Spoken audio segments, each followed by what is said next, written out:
সম্মানিত মুসলমানেরা, আজকে খুতবার বিষয় হলো কুরবানি কবুলের জন্য পূর্ব শর্ত সমূহ। কুরবানি কবুলের জন্য পূর্ব শর্ত সমূহ। কুরবানি করলেই আমাদের কুরবানি কবুল হয়ে যাবে, বিষয়টা এমন নয়। কুরবানি কবুল হওয়ার জন্য শর্ত রয়েছে। কুরবানি অনেক মানুষ করে, আমরা অনেকেই কোরবানি করি, কিন্তু আমাদের উদ্দেশ্য আমাদের ঠিক হয়নি। আমাদের নিয়ত, আমাদের যে ক্লাসে গলত রয়েছে। আরো অনেকগুলো কারণ রয়েছে, যে কারণগুলো কারণে আমাদের অনেকের কোরবানি হয় না। এজন্য কোরবানি কবুল হতে কি কি শর্ত প্রয়োজন, কার কোরবানি কবুল হবে আর কার কোরবানি কবুল হবে না, এই বিষয়গুলো আমাদের জানা প্রয়োজন। এবং সেই কোরবানির জন্য আমাদেরকে সেভাবে প্রস্তুতি নিতে হবে যাতে করে আমার কোরবানিটা যেন দেখা না যায়, আমার কোরবানির উদ্দেশ্য যেন হাসিল হয়। এই ব্যাপারে আল্লাহ সুবহানাহু ওয়া তাআলা সূরাতুল মাইদা ২৭ নং আয়াতে কোরবানি সংক্রান্ত পৃথিবীর ইতিহাসের সর্বপ্রথম কোরবানির ইতিহাস আল্লাহ তাআলা বর্ণনা করছেন। আল্লাহ তাআলা বলেন, ওয়াতলু আলাইহিম নাবা'a বানি আদম বিল হাক্ক। হে রাসূল, আপনি সত্য একটি ঘটনা বর্ণনা করুন, যার যে ঘটনা ছিল আদম আলাইহিস সালামের দুই পুত্রের মধ্যে সংঘটিত হয়েছিল। একজনের নাম হাবিল, আরেকজনের নাম কাবিল। إذ قربا قربانا فتقبل من أحدهما ولم يتقبل من الآخر। তাদের একজনের কুরবানিটা কবুল হলো, আরেকজনেরটা কবুল হলো না। বর্তমান সময়ে কবুল হওয়ার জন্য কুরবানি হয়েছে কি হয় না, এটা দুনিয়াতে বোঝা যেত।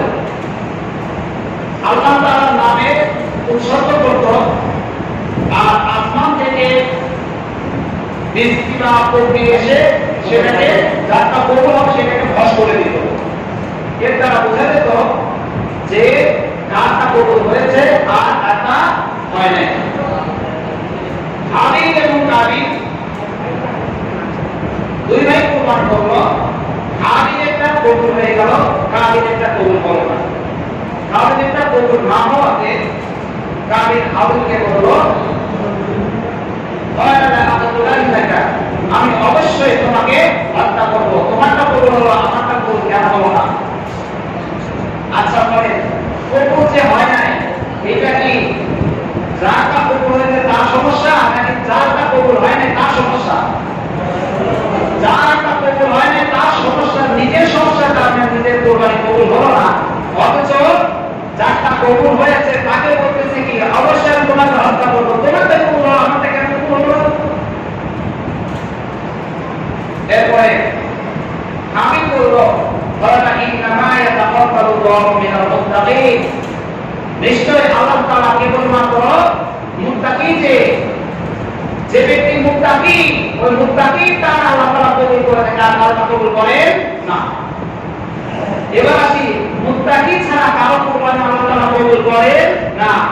তাহলে কুরবানি কবুলের জন্য এক নম্বর শর্ত কি লাগবে? মুত্তাকি হতে হবে। কুরবানিটা মুত্তাকি হতে হবে। মুত্তাকি না হলে তার কুরবানি কবুল হবে না।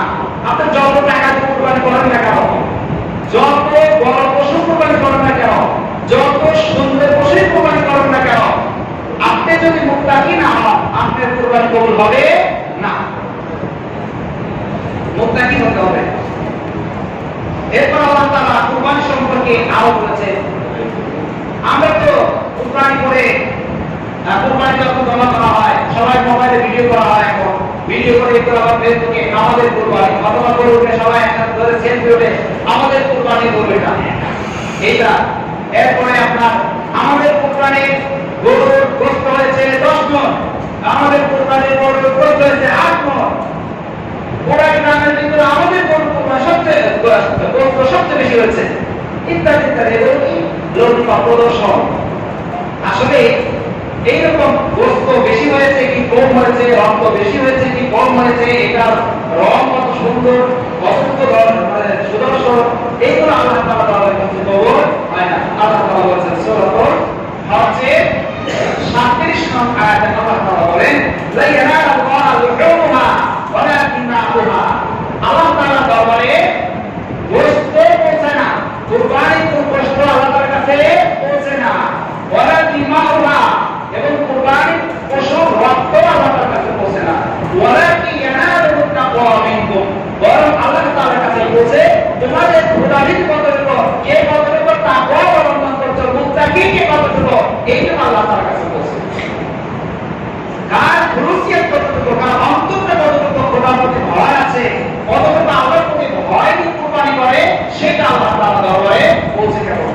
এছাড়া কোন কিছুই পৌঁছে না।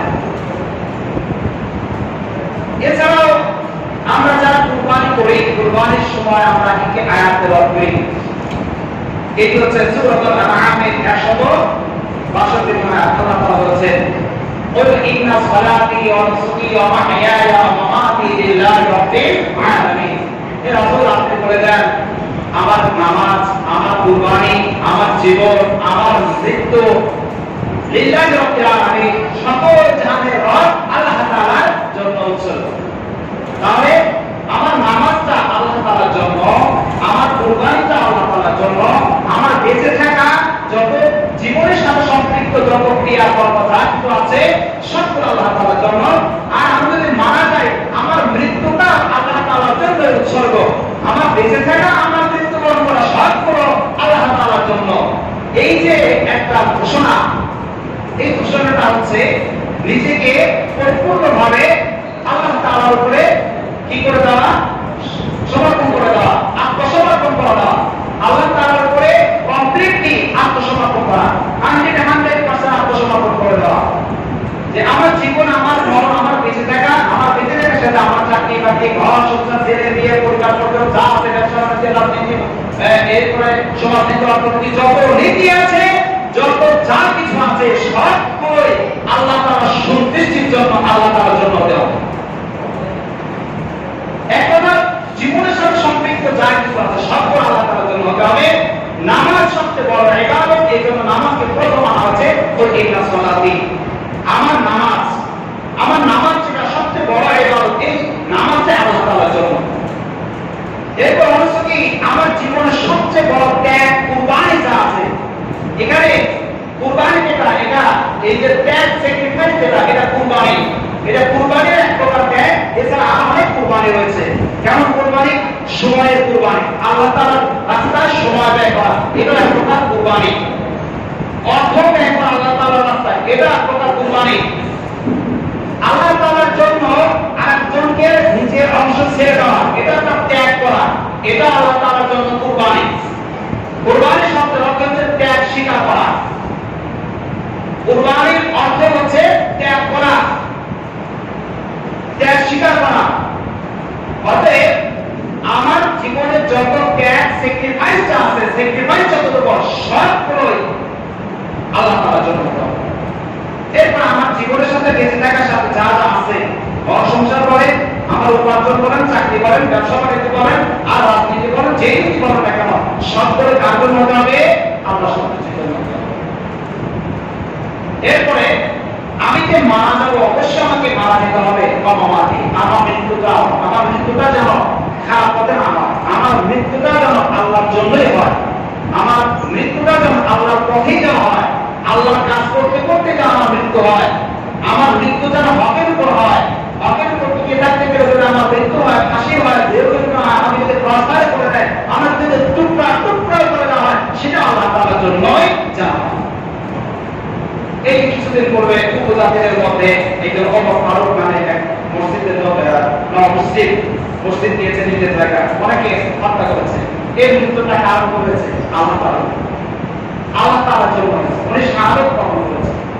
একদিকে মসজিদ, তার পূর্বে জীবনের সকল পাপ রাশি আল্লাহ তাআলা ক্ষমা করে দিয়েছেন। সুবহানাল্লাহ। সে পূর্বে যদি জিনার বিচার করে থাকে, সে যদি পূর্বে মানুষকে হত্যা করে থাকে, সে পূর্বে যত অপরাধ করেছে, যত যা করেছে, আল্লাহ তাআলা কি করে দিয়েছেন? সব অপরাধকে ক্ষমা করে দিয়েছেন। সুবহানাল্লাহ। সেটা ক্ষমা করেই দেন নাই, তার পাপের বিনিময়ে আল্লাহ তাআলা ওয়াইয়াতিল্লাহু সাইয়্যাতি হাসানা, আল্লাহ তাআলা পাপ রাশির পরিবর্তে আল্লাহ তাআলা এগুলোকে বদলায় নেকি দিয়ে পরিপূর্ণ করে দিয়েছেন। সুবহানাল্লাহ। এমন একজন নিষ্পাপ হয়ে যখন কেউ ইসলাম গ্রহণ করে, তখন সে নবজাত শিশুর মতো পূর্ণ পবিত্র হয়ে যায়। সুবহানাল্লাহ। এমন একজন ব্যক্তি মাত্র কিছুদিন হলো ইসলাম গ্রহণ করেছে, আর ইসলাম গ্রহণ করে সে নিজেকে ইসলামের জন্য, আল্লাহ সন্তুষ্টির জন্য নিয়োজিত করেছে। সে মসজিদ নির্মাণ করেছে, তো নবমুসলিমদেরকে সে সেখানে নামাজ, কালাম ইত্যাদি ইত্যাদি গুলো তাদের সাধ্য অনুযায়ী সেগুলো কি প্রশিক্ষণ দেওয়া হচ্ছে, শিখছে, শেখাচ্ছে। এমন একজন ব্যক্তি, তার জীবনটা ছিল আল্লাহ তাআলার জন্য, তার মৃত্যুটা হয়েছে আল্লাহ তাআলার জন্য। এরকম মৃত্যু কামনা করা, আমার মৃত্যুটা যা হয় কার জন্য? এবার আসেন, জীবনের যে কোনো ইবাদতের জন্য প্রাথমিকভাবে দুইটা শর্ত। যে কোনো ইবাদত, আপনার নামাজ হোক, দান সদকা হোক, হজ হোক, যাকাত হোক, এমনকি কুরবানি হোক, যে কোনো ইবাদতের জন্য তাসবিহ, তাহলিল, জিকির, আজকার যাই করেন না কেন, প্রাথমিকভাবে দুইটা শর্ত। কয়টা শর্ত? দুইটা শর্ত। এক নম্বর শর্ত হচ্ছে লিল্লাহ, ইবাদতটা হতে হবে আল্লাহর সন্তুষ্টির জন্য মাত্র। লিল্লাহ একমাত্র কেবলমাত্র আল্লাহ তাআলাকে খুশি করার জন্য ইবাদতটা হতে হবে। এছাড়া মানুষ আমাকে ভালো বলবে, মানুষের কাছে আমি সম্মান করবো, সমাজের মধ্যে সবাই আমাকে সম্মান করবে, আমার মা বাবা আমাকে ভালো বলবে, আমি একজন আদর্শ ছেলে হবো, সবার কাছে আমি প্রশংসার পাত্র, এটা নয়। এমনকি ভালো মানুষের ভালো একটা পথ পাওয়া যাবে, সবার কাছে প্রশংসার পাত্র হয়ে সবাই আমাকে এক সময় ভালো একটা অবস্থান নিয়ে যাবে, ইত্যাদি ইত্যাদি না। যে কোনো ইবাদত একমাত্র আল্লাহর সন্তুষ্টির জন্য করতে হবে। এবার আসেন, যেমন নবী রাসূল সাল্লাল্লাহু আলাইহি ওয়াসাল্লাম এই কথা বলেছেন, মা আহাব্বা লিল্লাহ ওয়া আবগযা লিল্লাহ ওয়া আ'তা লিল্লাহ ওয়া মানা'a লিল্লাহ ফাকাদ ইসতাকবারা ঈমান। যে ব্যক্তি আল্লাহ তাআলার জন্য কাউকে ভালোবাসে, আল্লাহ তাআলার জন্য কারো সঙ্গে শত্রুতা পোষণ করবে এবং আল্লাহ তাআলার সন্তুষ্টির জন্য কাউকে কোনো কিছু দেয়, আল্লাহ তাআলার সন্তুষ্টির জন্য কাউকে কোনো কিছু দেওয়া থেকে বিরত থাকে, সে ব্যক্তি কি করলো? সে ঈমানটাকে পরিপূর্ণ করে নিল। তাহলে যা কিছু মানুষের সাথে ভালো ব্যবহার করা হবে আল্লাহ সন্তুষ্টির জন্য, প্রয়োজনে আল্লাহর সন্তুষ্টি অর্জনের জন্য মানুষের সাথে খারাপ ব্যবহার করতে হবে। খারাপ ব্যবহার করতে হবে কেমন? অনেক সময় দেখা যায় আপনি ভালো কাজ করতেছেন কিন্তু ভালো কাজে বাধা দিচ্ছে, এই বাধার জন্য আপনাকে অনেক সময় উত্তেজিত হচ্ছে, অনেক সময় আমাদেরকে মন ভেঙে যাচ্ছে, রাগ করছে। কিন্তু কে রাগ করছে তো না করছে এটা দেখার কোনো বিষয় না। যেমন ভাবে একটা এক্সাম্পল হিসেবে বলি, দেখেন, যেমন একটা ছেলে যদি বিবাহ করে, বিবাহ করতে গিয়ে সে যদি বলে আমার ওয়াইফকে, আমার স্ত্রীকে আমি পর্দায় রাখবো, কি আমার স্ত্রীকে আমি পর্দায় রাখবো, কাউকে দেখতে দিব না, তাদের সাথে আল্লাহ তাআলা দেখাটা হারাম করছে, আমি তাদের সাথে দেখতে দিব না। দেখা যাবে বিশাল বড় একটা অংশ এই ছেলে শত্রু হয়ে গেছে। প্রথমেই শত্রু হয়ে যাবে নিজের ভাইরা, এরপর শত্রু হবে নিজের দুলাভাইরা, নিজের বোনেরা শত্রু হয়ে যাবে। কারণ দুলাভাইরা বলবে সারা লোককে যদি দেখতে না পারি বিয়ে দাও, এখন বোনেরা বলবে আমার স্বামী যদি না আসে আমার ছেলে দিয়ে আসবে না, এখন বাইরে চিন্তা করছে ও বিয়ে করবে আমরা দেখতে হবে। এখন চাচাও দেখতে পারবে না, এখন চাচা বলতেছে ভাতিজার ছেলে লোকে যদি বেড়া বলে দিতে না পারি, এবার ভাতিজাও লাগবে ও ডাক পারি না, বাবা আমার রাগ হয়ে গেছে, কি আমার ভাই যদি বিয়ে না যায় তাহলে আর আমিও বিয়ে দেয়। দেখবেন মা আমার দেখাই কি আমার ছেলেকে তুমি শুধু একা, ওরা আমার সন্তান না, আমি সবাইকে ছেলেকে তোমার কিছু আমি রাখবো, তোর কাছ থেকে কি জানো, কি শিখছো? নিজের পরিবার, এরপর আত্মীয় স্বজন সবাই শত্রু হয়ে যায়। এরপরে যদি সে যদি বলে গোটা পৃথিবীর সমস্ত মানুষ যদি আমার থেকে মুখ ফিরিয়ে নেয়, আল্লাহ সন্তুষ্টির জন্য আমি এক বিন্দু পরিমাণ সরে দাঁড়াবো না, এটা হচ্ছে আল্লাহর জন্য মানুষের সাথে শত্রুতা পোষণ। এরকম হয়, আমার জীবনে এরকম হয়েছে, শুধু আমার জন্য এরকম অনেক মানুষের হয়েছে, যারাই ইসলামকে মানুষ শিখাবে তাদের এরকম সমস্যা হয়। তাহলে আল্লাহর সন্তুষ্টির জন্য শত্রুতা পোষণ করতেও হয়, শত্রু হতে হোক সমস্যা নেই, রাগটা হোক, এরকম ভাবে শুধু একটা এক্সাম্পল, এরকম অনেক হয়েছে।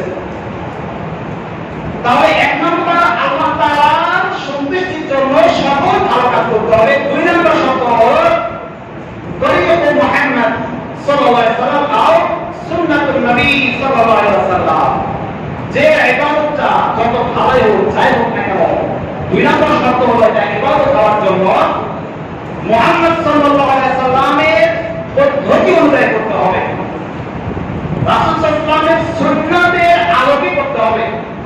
আপনি জিকির করবেন ভালো, সমস্যা নেই, কিন্তু জিকির ওই সময় যেটা কবুল হবে, ওই সময়টা জিকির করে গ্রহণ করা হবে, যেই জিকিরটা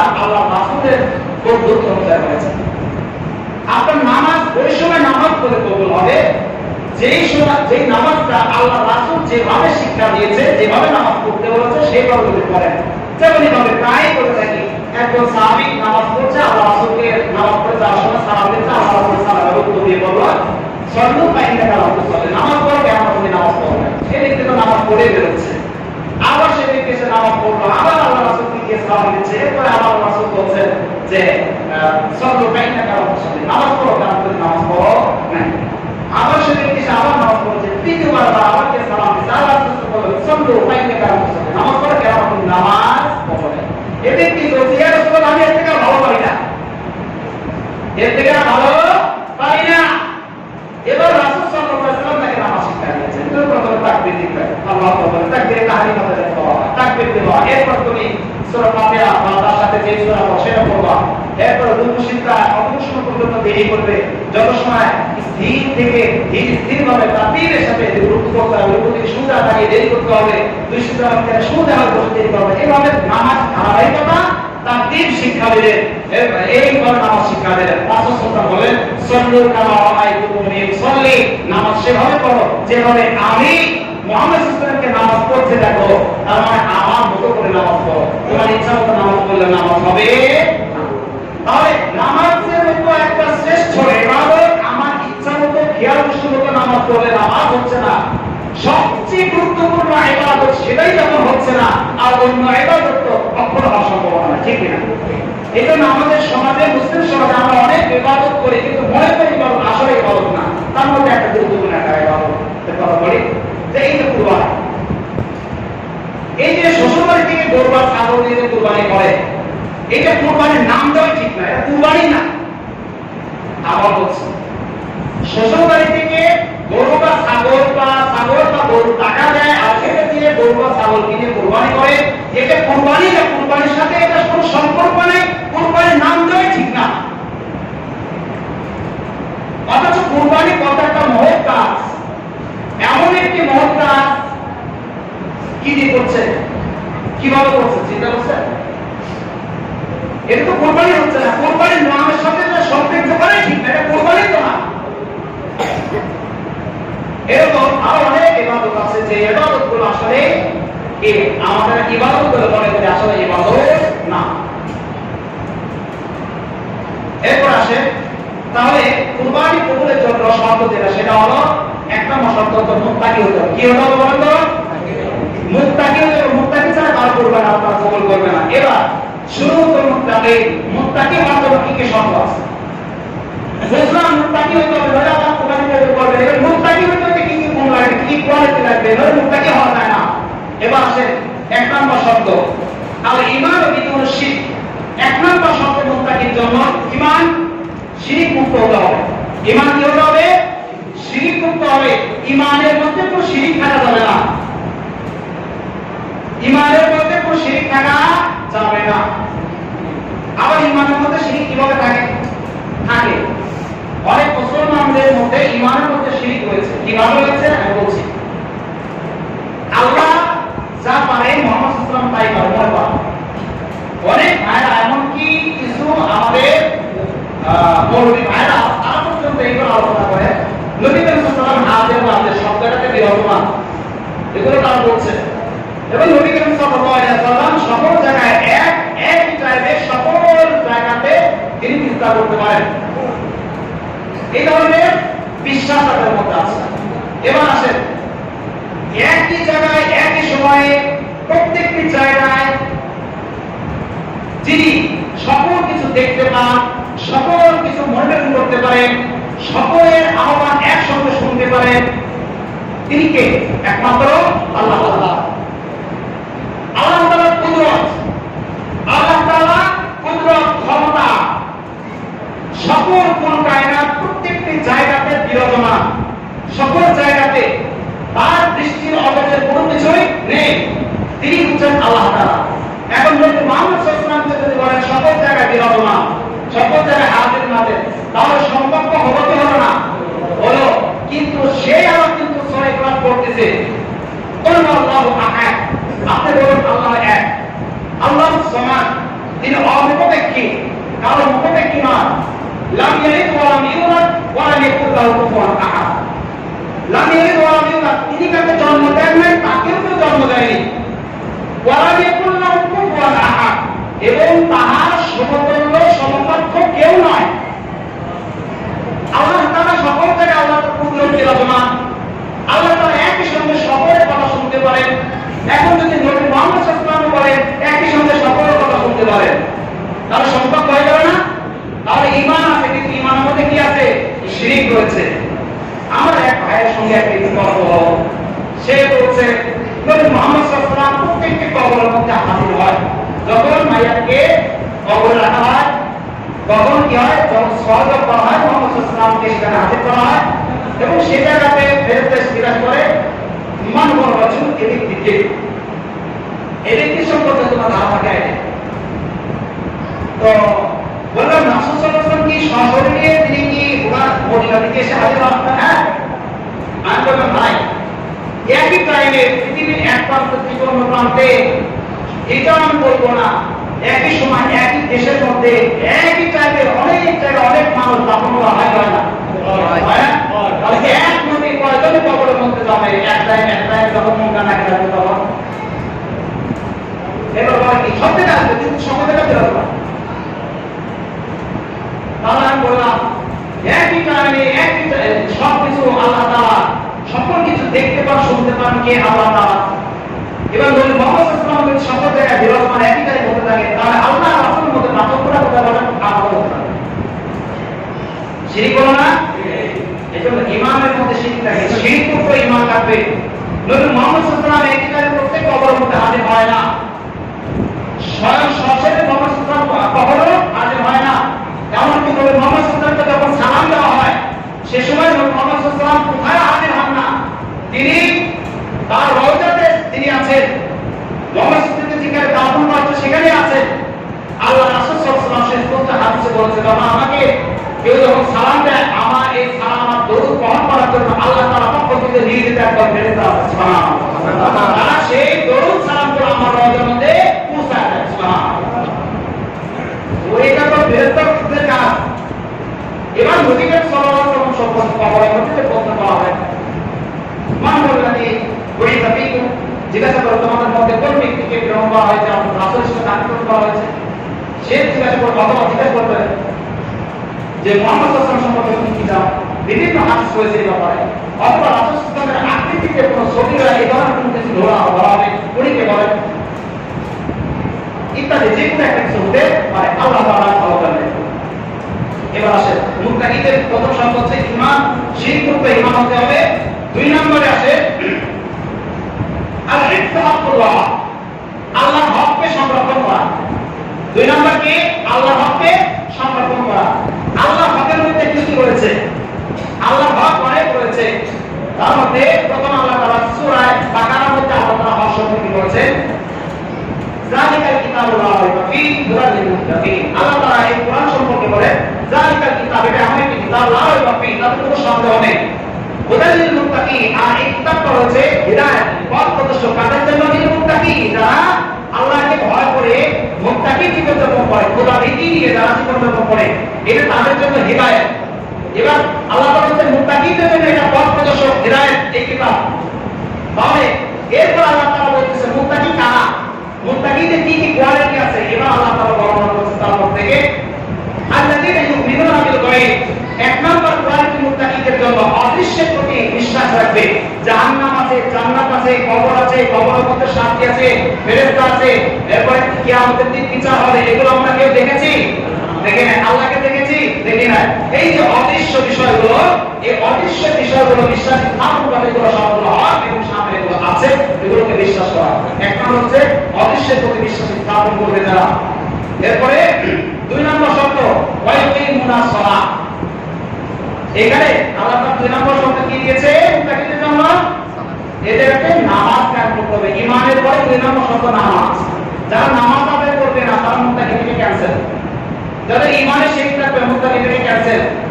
যারা অদৃশ্যের প্রতি জাহান্নাম সম্পর্কে বিচার সম্পর্কে তারা উদাসীন থাকবে, বিশ্বাস থাকতে পারে না পারে, এরকম না হবে না।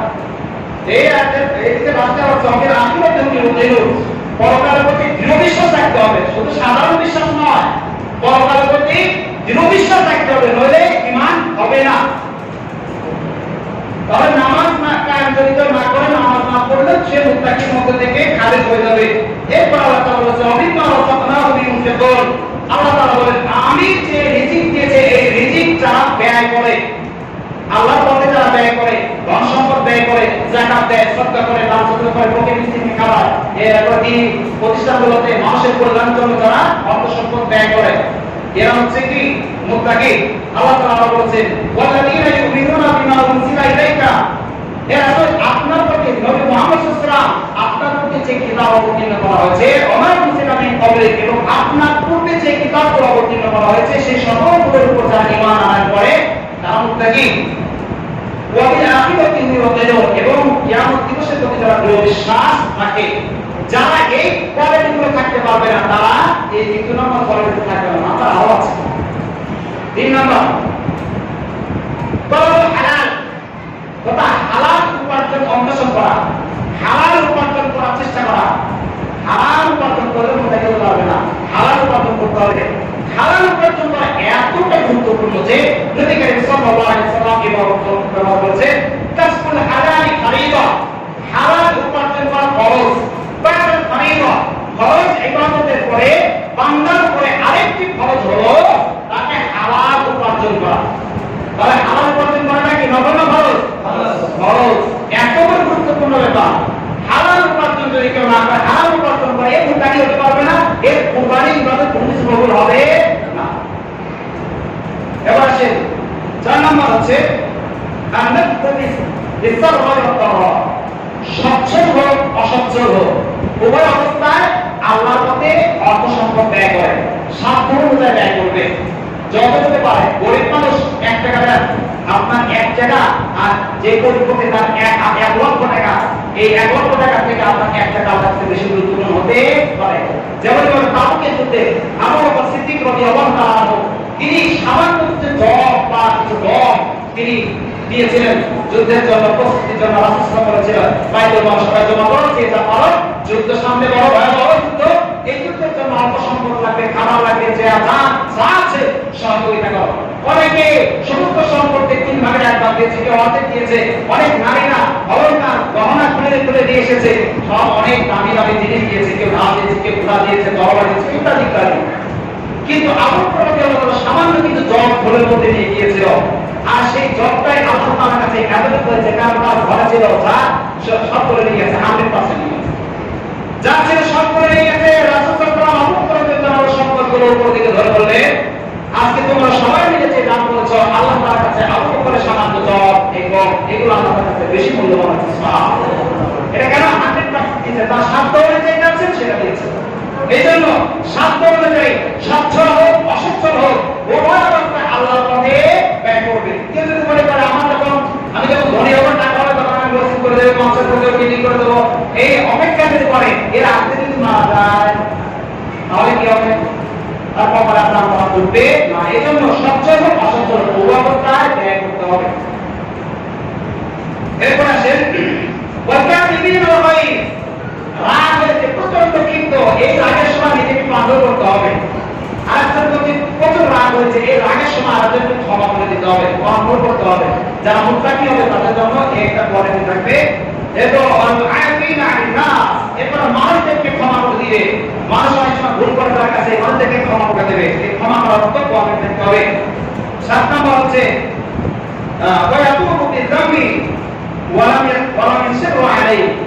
সে যখন কোন গুনাহ কাজ করবে, গুনাহ কাজ করার পরে সে যখন আল্লাহর কাছে শরণ হবে, তখন সে তওবা করে দিবে, ফিরে আসবে। এরপরে এই গুনাহ করতে করতে গুনার উপর অটল থাকবে না, পুনরায় আর গুনার উপর ফিরে যাবে না, সে তওবা করে ফিরে আসবে। এই সম্পর্কে আল্লাহ তাআলা বলেছেন ওয়াসারিউ ইলা মাগফিরাতিন মির রাব্বিকুম ওয়া জান্নাতিন আরদুহা আস-সামাওয়াতু ওয়াল আরদু উইদ্দাত লিল মুত্তাকিন। তোমরা ওই বিশাল জান্নাতের দিকে দৌড়ো, ওই বিশাল জান্নাতের প্রতি তোমরা প্রতিযোগিতা করো, যে জান্নাতের বিশালতা আসমান জমিন থেকে অনেক বড়। সুবহানাল্লাহ।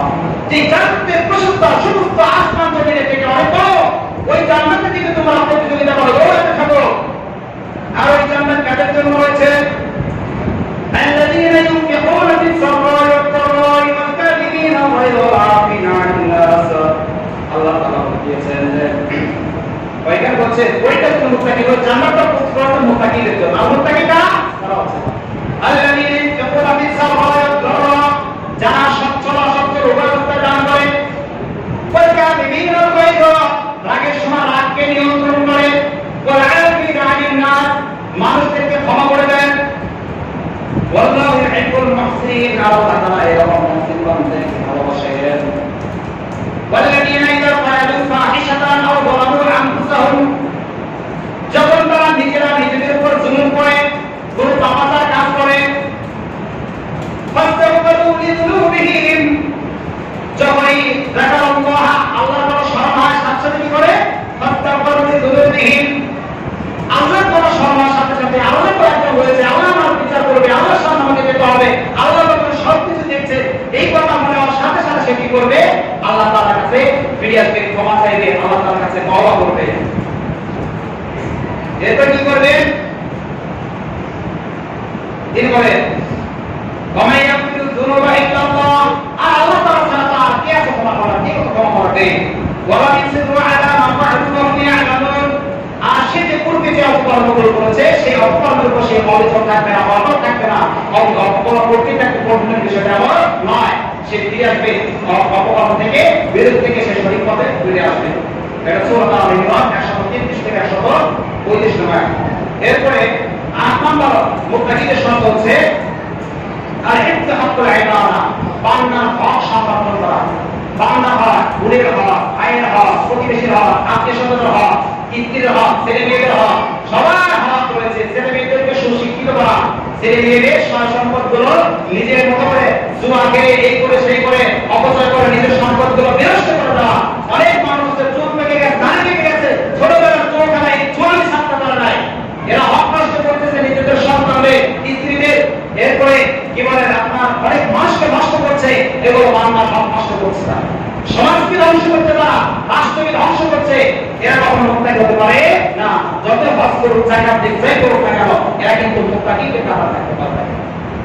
এজন্য এই সমস্ত জুয়ারি, অর্থ সম্পদ নষ্ট করা, এরপরে ওই যে অনেকে বলে না পুরুষে বা বিভিন্ন কথা বলে সংসার ঠিক মতো করে না, এই ঠিক মতো কাজ করে না, একদিন কাজ করলে 3 দিন ঘুরে বেড়া বসে থাকে, তার সন্তানদের হক নষ্ট করে, স্ত্রীদের হক নষ্ট করে, ঠিক মতো তাদের শিক্ষা যোগান দিতে পারে না, পরামর্শ দিতে পারে না, এগুলো তাদের হক নষ্ট করছে, এরা হক মুত্তাকি হতে পারে না। এরপরে আসে 8 নম্বর মানব জাতির সৃষ্টি করে এবং তাদের কল্যাণের জন্য কাজ করা, মানব সেবা করতে হবে, মুসলিম হোক অমুসলিম হোক, ছোট হোক বড় হোক, সে দেখতে যাই হোক না কেন তাদের সেবা করাটা মহৎ মুত্তাকিদের বৈশিষ্ট্য। রাসূল সাল্লাল্লাহু আলাইহি ওয়াসাল্লাম মক্কা থেকে মদিনায় হিজরত করে গিয়ে ইহুদি গোত্রদেরকে তাদেরকে সম্মান দিয়ে তারা অসুস্থ হয়ে যাচ্ছে, পরিবেশ খারাপ, এদেরকে এই যে গতকাল করলাম যে নবী সাল্লাল্লাহু আলাইহি ওয়াসাল্লাম হিজরত করে গিয়ে সামাজিক কাজ করেছে, মানব সেবা করেছে, এই জন্য তিনি অল্প সময়ের মধ্যে মদিনার প্রেসিডেন্ট হয়েছে, মানুষটাকে নেতৃত্ব জায়গায় বসিয়ে দিয়েছে, তিনি নেতৃত্ব চান না, নেতৃত্ব তাকে চেয়েছে, তিনি মানব সেবা করছে। আর আমাদের দেশে অনেক নেতা আছে মানব সেবার নাম করে মানবকে শোষণ করছে, এই সমস্ত নেতারা আসলে মানব সেবার নাম করে মানুষদেরকে ধোঁকা দিচ্ছে। আর যদি প্রকৃতপক্ষে মানব সেবার উদ্দেশ্য থাকে তাহলে তার মর্যাদা আল্লাহ পাক অবশ্যই আছে। এজন্য মানব জাতির সেবা করতে হবে, শুধু মানবদের নয়, আল্লাহ তাআলা যে সৃষ্টি করেছে অনেক গরু ছাগল বিভিন্ন প্রাণী আছে, তাদেরও কি করতে হবে হক আদায় করতে হবে, তাদের ঠিক মতো খাবার দিতে হবে, খাবার দিতে পারেন না আরেক গরু ছাগল খাবেন কেন, আপনার হক নষ্ট করছেন, তাদেরকে কষ্ট দেওয়ার কথা না, যতটুকু সাধ্য আছে এতটুকু করতে হবে। এরপরে আপনার একটা পশু পাখি দেখা যাচ্ছে একটা পাখি এখানে আপনার বাড়ির ওখানে বসছে, অনাত্ম মায়ের ভিতরে ধরে রাখবেন, অনাত্ম এটা করবেন না। একটা কুকুর রাস্তাতে যাচ্ছে, হাতে একটা দাঁড়াচ্ছে, ওকে থেকে গাড়ি দেন, এরপর পাবে না, এটা আল্লাহ সৃষ্টি, সে ব্যক্তি কুকুরটা যাবে না, অনাত্ম আপনি কুকুরকে একটা নিকা মাপে পারবেন না। হ্যাঁ, কুকুর যদি মানুষের ক্ষতি করে, সমাজের কোনো ক্ষতি করে, সেই কুকুরকে হত্যা করার কোনো সমস্যা নেই। এরপর আসে 10 নম্বরে সকল ইবাদত মুত্তাকিরা করবে সুন্নতের আলোকে, মন গড়া করবে না। এরপরে 11 নম্বর হচ্ছে অধিক অধিক নফল ইবাদত করবে মুত্তাকিরা, তারা তাহাজ্জুদ নামাজ পড়বে, এমনিতে জিকির আজকার করবে, নিজের জীবনকে আল্লাহ ইবাদতের মধ্যে তাজা রাখবে, এরপরে মানুষের সাথে সুন্দর আচরণ করবে, সর্বদা তারা নফল ইবাদত নামাজ সদকা ইত্যাদি ইত্যাদি এগুলো করতে থাকবে, বেশি বেশি কোরআন তেলাওয়াত করতে থাকবে। এরকম নফল ইবাদত বেশি বেশি করবে যারা, তারা মুত্তাকি হবে। মুত্তাকি এর একটি বড় একটা বৈশিষ্ট্য। এরপর আসে বর্জনীয় বিষয়গুলো। মুত্তাকি হওয়ার জন্য কিছু খাসিয়ত বৈশিষ্ট্য এগুলো ত্যাগ করতে হবে। এগুলো ত্যাগ না করলে কেউ মুত্তাকি হতে পারবে না। এক নম্বর হচ্ছে শিরক ও তার পথ থেকে বিরত থাকতে হবে। শিরক যেই পথে হয় সেই পথটাই পরিত্যাগ করতে হবে। অনেকগুলো ভণ্ডপীর নামে ভণ্ড আছে যারা মানুষদেরকে শিরক করায়। আমার মোবাইলে দেখলাম যে দেখলাম মহিলারা এসে সিদ্ধান্ত দিচ্ছে, হাতে চুমা খাচ্ছে, কি যে অবস্থা, কপালে চুমা খাচ্ছে একটা পুরুষে। এবার কি তাকে গরু যেরকম কুরবানি সহ গরু যেমন মারা দেয় এগুলো দিচ্ছে। এগুলো কি এই সমস্ত পীরের দরবারে যাওয়া, এই সমস্ত ভণ্ডদের কাছে যাওয়া, দেখতে যাওয়া ঠিক না। এরা শিরকের পথ, এই পথে যাওয়া ঠিক না। এরা কিছু আজমাই সাজমাই আদিবাদী কিছু কথা বলা, আর এগুলো শুনে সাধারণ মানুষগুলো কনভার্ট হয়ে যায়। সাধারণ মানুষগুলো এগুলো বিশ্বাস করে ফেলে। তবে এই সমস্ত শিরকের পথে যাওয়া যাবে না। মাজারে গিয়ে একজন হচ্ছে জিয়ারত করতে, আরেকজন হচ্ছে সিজদা দিতে। এই সমস্ত জায়গায় যাওয়ার দরকার আগে আপনার বাবার কবরটা জিয়ারত করেন। আপনার যদি শাহজালাল রহমাতুল্লাহ আলাইহি এখান থেকে শাহজালাল রহমাতুল্লাহ যখন দোয়া করলে আল্লাহ যদি কবর সেটা কাজে লাগে। আর তারা ওনাকে ওখানে কবর ওখানে কান্নাকাটি করে কোনো কাজ নেই। হ্যাঁ, আপনি আল্লাহ ওই কবর পাশে দাঁড়াতে পারবেন, আমি নিষেধ করি না। আপনি গেছেন, ওই দিকে গেছেন, শাহজালাল রহমাতুল্লাহ কবরের পাশে গেছেন, ওখানে দেখছেন এখানে আসতে যাবো, কিন্তু জিয়ারত করে দেওয়া আল্লাহ সবার সাথে জিয়ারত করেন। কবর জিয়ারত করার পর আল্লাহ অনেক হাদিসে আল্লাহ উৎসাহ দিয়েছে, তার মৃত্যু করবা স্মরণ। কবর জিয়ারত করেন, কিন্তু ভণ্ডামি যারা করছে এটা থেকে করবেন না। মোহাম্মদের চালাচ্ছে, মোহাম্মদে দিবেন না। ওখানে আগরবাতি দিচ্ছে, আগরবাতি দিবেন না। ওখানে জলপানি দিচ্ছে, এগুলো দিবেন না। কোনো খাবার রাখছে, ওগুলো করবেন না। ইত্যাদি ইত্যাদি অনেক শিরকি কাজ না হয়, এগুলো থেকে বেঁচে থাকতে হবে। অতএব এই সমস্ত জায়গায় না যাওয়াই ভালো সাধারণ মানুষ, কারণ এই সমস্ত জায়গায় গেলে শিরকের পথ উন্মুক্ত হয়। এই জন্য শিরকের পথ থেকে দূরে থাকতে হবে। 2 নম্বর, হারাম উপার্জন থেকে বিরত থাকতে হবে। সুদ ইত্যাদি ইত্যাদি হারাম আছে সেগুলো বর্জন করতে হবে। 3 নম্বর, কবিরা গুনাহ থেকে বিরত থাকতে হবে। অনেক বড় বড় কবিরা আছে, মা বাবার সাথে নাফরমানি করা, মিথ্যা কথা বলা, অসৎ কি বলছি তা করা, সবগুলো তো আমাদের রক্তের সাথে মিশে গেছে। হ্যাঁ, এইগুলো সবথেকে কবিরা গুনাহ। মানুষকে ফাঁকি দেওয়া, এগুলো সবগুলো কবিরা গুনাহ, এগুলো থেকে বিরত থাকতে হবে। 4 নম্বর, বান্দার হক বিনষ্ট করা ও তাদের উপরে জুলুম করা থেকে বিরত থাকতে হবে। মানুষের হক বিনষ্ট করা এগুলো মস্ত বড় অপরাধ। যারা এগুলো করবে এরা মুক্তাকি হতেই পারবে না, কখনো না। একজন মানুষের সাথে দেখতে যাই হোক না কেন, সে আপনার স্ত্রী হোক, ছেলে হোক, যাই হোক না কেন, অথবা প্রতিবেশী হোক, চাই সে মুসলিম হোক, চাই সে অমুসলিম হোক, কারোর উপর কোনো জুলুম যদি করেন আপনি মুক্তাকি হতে পারবেন। যাই করেন না কেন, যত ভালোই করেন না কেন, আপনি মুক্তাকি হতে পারবেন। এই জন্য মানুষের জুলুমের পর পরিহার করতে হবে। সৃষ্টিকুল এবং রাষ্ট্রের ধ্বংসমূলক কোনো কাজ করতে পারবে না। রাষ্ট্রের সম্পদ নষ্ট করা, রাস্তাঘাটে ইট পেটেগুলো নিয়ে বাইরে খাটে নিচে দিয়ে দেওয়া, রাস্তা কেটে নিচে ফায়দা হাসিল করা, এগুলো করা, এগুলো বড় ধরনের অপরাধ। এরা কখনো করতে পারবে না। রাষ্ট্রের কোনো সম্পদ ধ্বংস করা, রাষ্ট্রীয় কোনো একটা বাড়ি পর্যন্ত যারা নেবে এরা জিন্দিগিতে মুক্তাকি হতে পারবে না। আর এটা বলেছি অনেক সময় পৃথিবীতে 2 ধরনের সম্পদ সবচেয়ে ভয়ঙ্কর। 1 নম্বর এটিএমের সম্পদ, 2 নম্বর রাষ্ট্রীয় সম্পদ। এর থেকে ভয়ঙ্কর কোনো সম্পদ পৃথিবীতে আর নাই। এটিএমের সম্পদ খাওয়া জাহান্নামের আগুন পেট খাওয়া, আর রাষ্ট্রীয় সম্পদ খাওয়া মানে এটা জাহান্নামের আগুনের পেট ভরা। কেমন? কিয়ামতের দিন আল্লাহ তাআলা এই রাষ্ট্রের, এই যে বাংলাদেশে মনে করেন 18 কোটি জনগণ, 18 কোটি জনগণের 1 টাকা যদি আপনি খান, 1 টাকা ভাগ রাষ্ট্রীয় সম্পদ, এই 1 টাকা ভাগ 18 কোটি জনগণ। কিয়ামতের দিন 18 কোটি জনগণ যদি ক্ষমা না করে আপনাকে আল্লাহ জারি করবে না, আপনাকে আল্লাহ ক্ষমা করবে। হবে রাষ্ট্রীয় সম্পদ খুব ভয়ঙ্কর, খুব ভয়ঙ্কর, খুব ভয়ঙ্কর। এটা থেকে বিরত থাকতে হবে। আল্লাহ তাআলা আমাদের সবাইকে মুত্তাকি হওয়ার তৌফিক দান করুন। আমিন। আল্লাহ তাআলা আমাদের সবাইকে দিনের জন্য